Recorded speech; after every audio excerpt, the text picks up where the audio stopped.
Trade union Solidarity says MTN plans to lay off around 850 managerial staff as the mobile operator faces slowing growth and tough competition in its home market. Africa's largest telecommunications group has expanded rapidly in the last 2 decades across the continent and the Middle East, but it's facing stiff competition locally where the market is dominated by rival Vodacom.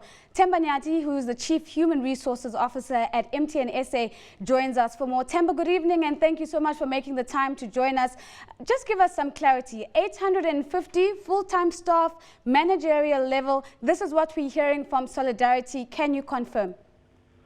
Yeah, good evening to you and your listeners. I think what I wanted to confirm with you is that the 850 number is incorrect. Actually, 850 is the total managerial staff complement at MTN SA. So I think there is a little bit of a misunderstanding there. We do not intend to lay off 850 managers. So 850, once again, I want to repeat, that is the total managerial staff complement.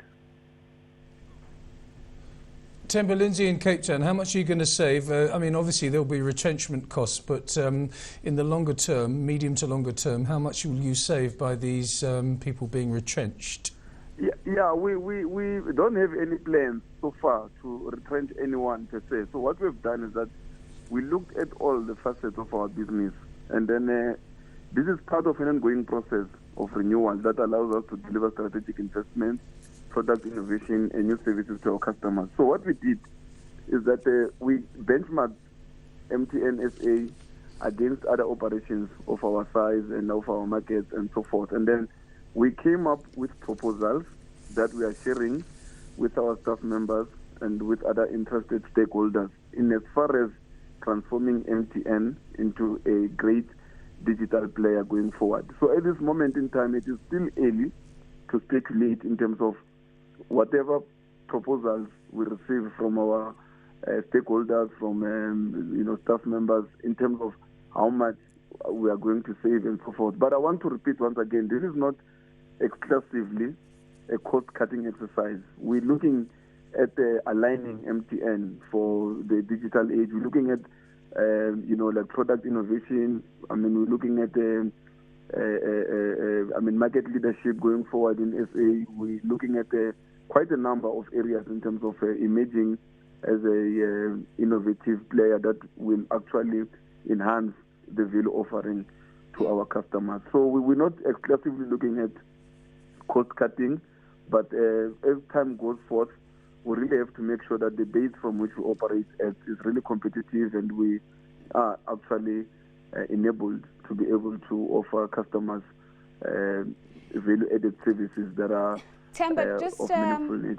If you just allow me to interrupt you there, I mean, the restructuring news is not new in any sense, given that we first had murmurings of this and reinforced by you last year already. But perhaps maybe just give us some insight into the allegation that Solidarity makes that you have not engaged them since the restructuring was first known. In fact, they say this is the first that they're hearing of these 850 in totality jobs that are likely to be lost. What went wrong with the communication? Yeah, I think if you look at MTN SA, we don't have any recognized union, first of all. So you'll know that by law, if you have a union that meets the minimum recognition threshold, then you need to consult with such a union. So at MTN, all the unions, their representation is almost treated at maybe 0.5%, 1%, which is far below the minimum standards for recognition. Nevertheless, all of our staff members that we are consulting, and this consultation started only last week Friday, all of the staff members, we've indicated to them that if they want to be represented by any person of their choice, whether it's a union, whether it's a fellow staff member, or anyone that is familiar with consultation processes, they are free to notify us so that we can start engaging with those stakeholders. And others have come back to us with the names of their representatives and the lot. But it's not incumbent upon MTN to proactively start inviting unions because, Themba, we don't have a recognized union here. Themba, thank you so much for making the time to join us. Themba Nyathi, the Chief Human Resource Officer at MTN South Africa.